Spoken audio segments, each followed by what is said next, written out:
Hello and welcome back to Bugs News.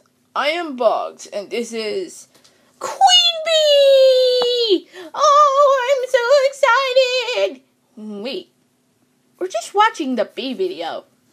Oh, okay. Let's watch it. What's happening with bees? When people ask me about bees, they usually don't know exactly what bees are. They often think of the honeybee, basically because it gives us honey.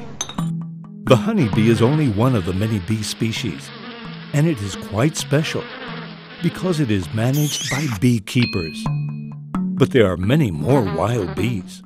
Some are big, others small, hairy, or shiny. Some have long antennae, others short antennae. Some have a red behind, some have a yellow behind. There are more than 20,000 different species of bees in the world. For context, there are twice as many bee species as bird species. Most live solitary lives rather than nesting in colonies with a queen, and they are crucial for plants.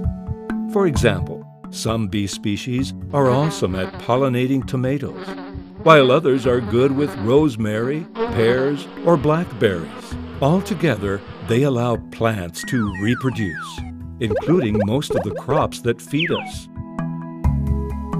Unfortunately, many of them are disappearing. But why? Well, the problem is complex.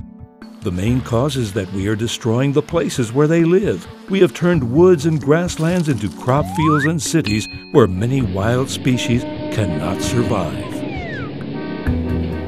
On top of this, we use pesticides on our crops, intoxicating the few species that can adapt to them. Climate change also affects them. For example, when temperatures rise, some species are forced to find cooler places to live. If they don't find them, they simply die. Also, we are moving many species around the world.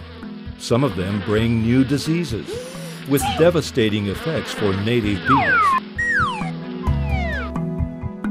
We know that each of these things is causing some bee species to disappear. But when they happen simultaneously, the extinctions may multiply. What can we do? Well, many things. First, we need to better maintain our landscape by preserving natural areas. Also, we need to make our cities and crops more friendly for bees. For example, growing native flowers in them. We have to minimize pesticides, even avoid them if possible.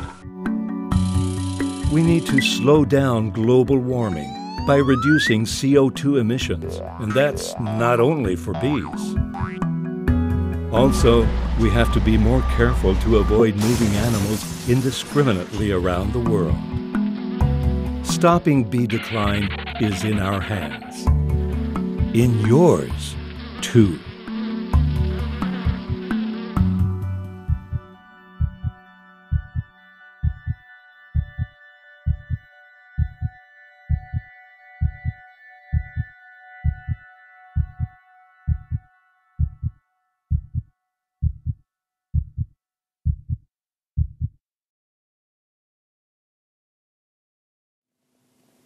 Well, I'm gonna go. Bye. I am Bugs, and I'll see you next time. Bye.